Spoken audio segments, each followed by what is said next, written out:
Hello students, इस video में आज हम देखेंगे हमारा बीएससी फर्स्ट ईयर के पेपर एनालिटिकल केमिस्ट्री के अंदर जो हमारी यूनिट नंबर 5 क्रोमेटोग्राफी चल रही थी, जिसमें हमने अभी तक पेपर क्रोमेटोग्राफी तक के सारे टॉपिक देख लिए थे। आई होप आपको पेपर क्रोमेटोग्राफी अच्छे से क्लियर हो गई होगी, क्योंकि वो बहुत ही इंपॉर्टेंट क्वेश्चन था।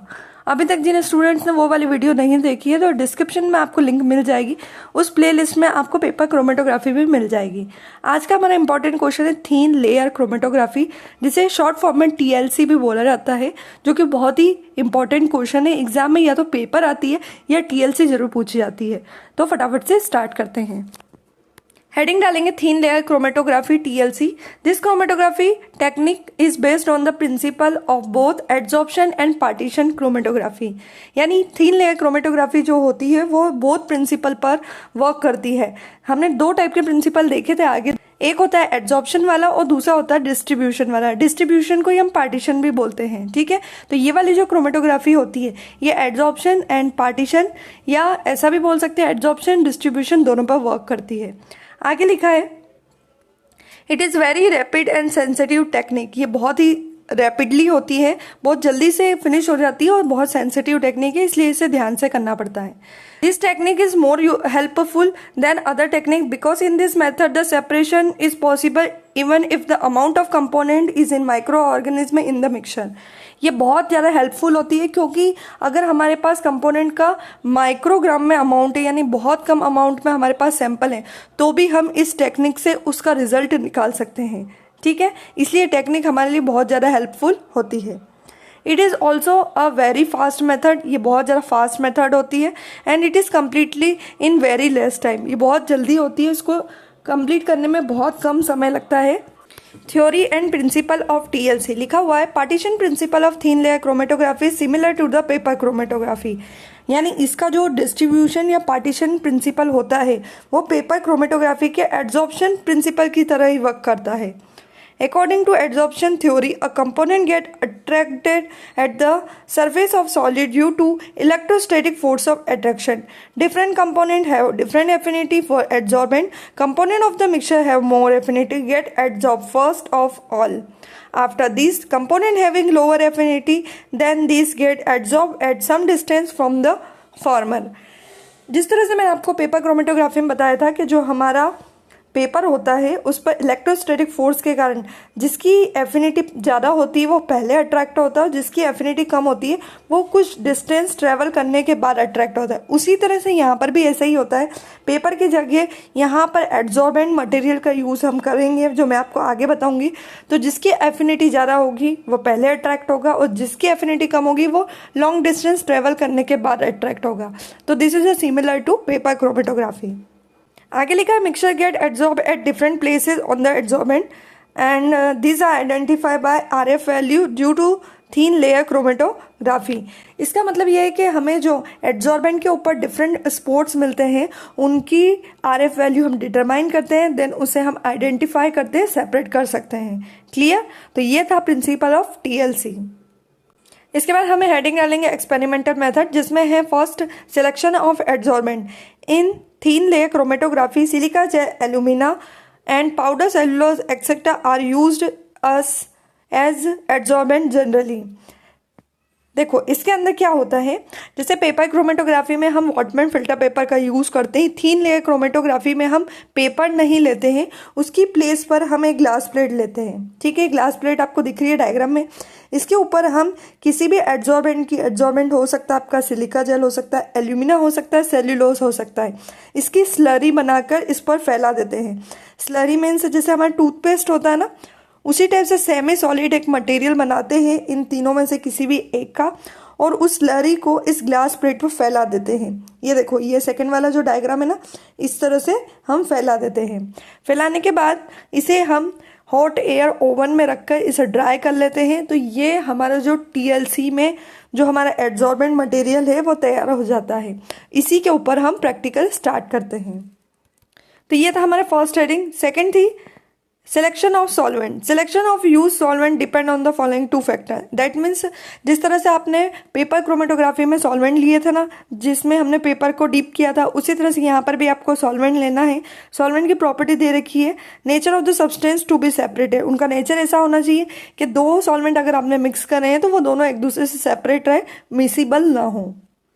सेकेंड है adsorbent use to separate substance, यानी ये जो आप सॉल्वेंट यूज कर रहे हो, ये आपके यहाँ पे जो एड्जॉर्बेंट मटेरियल है जो आपने ग्लास प्लेट पर लगाया है, इसके साथ भी आपका जो सॉल्वेंट है वो रिएक्शन ना करे। क्लियर? तो आपका सॉल्वेंट को चूज करते समय आपको ये 2 पॉइंट ध्यान रखने हैं। नेक्स्ट हेडिंग है हमारी preparation of chromatoplate. The chromatoplate is a glass plate of about 5 into 20 centimeter on which a planar and thin layer of uniform thickness of adsorbent material is applied. Now dry these plate by keeping it in air और in the oven at 50 to 70 degree Celsius. That means वही जो मैंने आपको ऊपर बताया था, उसकी एक अलग से हेडिंग डालकर इन्होंने बताई है कि क्रोमेटोप्लेट को किस तरह से रेडी करना है। ग्लास प्लेट लेना है जिसकी लेंथ और विथ यहाँ पर 5 into 20 सेंटीमीटर रखी गई है। ठीक है, आपका जो भी एड्जॉर्बेंट मटेरियल आप यूज़ करें, सिलिका जेल ले रहे हो, सेल्यूलोज ले रहे हो या एल्यूमिना जेल ले रहे हो, उसकी स्लरी बनाकर आपको पूरी ग्लास प्लेट पर अप्लाई करनी है। नाउ ड्राई दिस प्लेट, उसके बाद आपको उस प्लेट को ड्राई करना है हॉट एयर ओवन का यूज़ करके। तो इस तरह से आपकी क्रोमेटो प्लेट रेडी हो जाएगी। नेक्स्ट हेडिंग रहेंगे applying the sample to the chromatogram.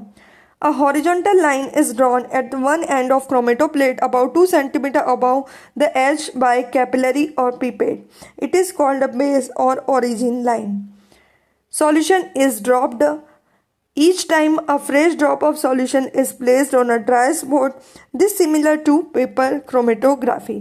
अब यहाँ क्या करना है, सैंपल कैसे लेना है, जैसे तो हमने पेपर क्रोमेटोग्राफी में सैंपल लिया था उसी तरह से यहाँ पर भी हमें सैंपल का यूज़ करना है।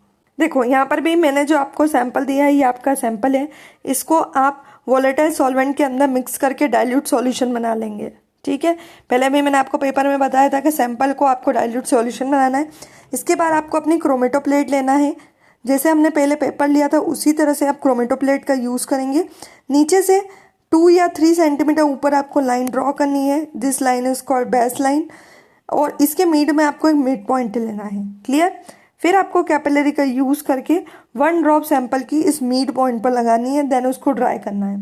इसी तरह से मैंने आपको बताया था कि 4 to 5 टाइम्स आपको इस सैंपल को कैपिलरी का यूज़ करके इस पॉइंट पर सैंपल का स्पॉट लगाना है, उसे ड्राई करना है। कम से कम 4 to 5 टाइम्स आप इस पर सैंपल लगाएंगे, देन आप क्रोमेटो प्लेट को ड्राई करेंगे। इस तरह से आपकी क्रोमेटो प्लेट पर सैंपल इंसिडेंट हो जाएगा। तो यही थी हमारी applying of the sample to the chromatogram, किस तरह से आपको क्रोमेटोग्राम पर अपने सैंपल को अप्लाई करना है। नेक्स्ट आपका डेवलपिंग ऑफ क्रोमेटोप्लेट लिखा है, if the isolated component of the mixture form colored spot then no developing reagent is required, but if the spot are colorless then the process of developing is done by using appropriate developing reagent। इसमें बोला है कि जब आपकी chromatoplate पर spot अगर दिखाई देने लगते हैं तो आपको डेवलपिंग मेथड की कोई ज़रूरत नहीं है। लेकिन अगर आपकी ये जो स्पॉट है ये कलरलेस है ना, इनका कलर आपको शो नहीं हो रहा है, तो उसके बाद आपको एक एप्रोप्रिएट डेवलपिंग रिएजेंट का यूज़ करना होगा। क्लियर? यानी अगर स्पॉट नहीं दिखाई देते हैं, जो आपके कंपोनेंट है वो हमको सीन नहीं हो रहे हैं, तो उसी के बाद हम डेवलपिंग मेथड का यूज़ करेंगे। लिखा है, in some cases fluorescent sodium salt and silicates of iron and cadmium are use to visualise the spot. कुछ केसेस में fluorescent sodium salt, silicates of iron, यानी फ्लोरोसेंट सोडियम सॉल्ट का भी use कर सकते हैं हम, सिलिकेट ऑफ आयरन का यूज़ कर सकते हैं, कैडमियम का यूज़ कर सकते हैं विजुअलाइजेशन ऑफ स्पॉट के लिए। यानी हमको अगर स्पॉट विजुअलाइज करवाने हैं तो इन रिएजेंट्स का, इन केमिकल का यूज़ हम कर सकते हैं। This spot appear darker in colour when seen in UV light, यानी अगर आप यूवी लाइट का यूज़ करेंगे तब भी आपको ये स्पॉट डार्क कलर के दिखाई देने लगते हैं। तो ये थी आपकी डेवलपिंग मेथड, जिसमें कलरलेस अगर आपके स्पॉट होते हैं तो केमिकल का यूज़ करके या यूवी लाइट का यूज़ करके हम उन्हें सीन कर सकते हैं। लास्ट में हेडिंग डालेंगे calculation of RF value. RF value का आपको फॉर्मूला लिखना है, जो मैंने आपको पहले भी बताया था, distance travel by the solute divided by distance travel by the solvent. That means जो क्रोमेटोप्लेट पर आपके स्पॉट सीन हो गए हैं, जो स्पॉट आपको दिखाई दे रहे हैं, उनकी RF वैल्यू आप निकालेंगे। RF वैल्यू निकालने का फॉर्मूला आपके सामने है। RF वैल्यू से ही हम इन स्पॉट को डिटेक्ट करते हैं। इस तरह से हमारी TLC क्रोमेटोग्राफी कंप्लीट होती है जब हमारी सारी RF वैल्यू निकल जाती हैं। तो ये थी हमारी thin layer chromatography. I hope आपको थिन लेयर क्रोमेटोग्राफी वाला टॉपिक अच्छे से क्लियर हो गया होगा। अगर आपको वीडियो पसंद आई हो तो वीडियो को लाइक करें, सब्सक्राइब करें, शेयर करना बिल्कुल भी ना भूलें ताकि नेक्स्ट गैस क्रोमेटोग्राफी वाली वीडियो आप तक समय पर पहुंच सके। Thank you.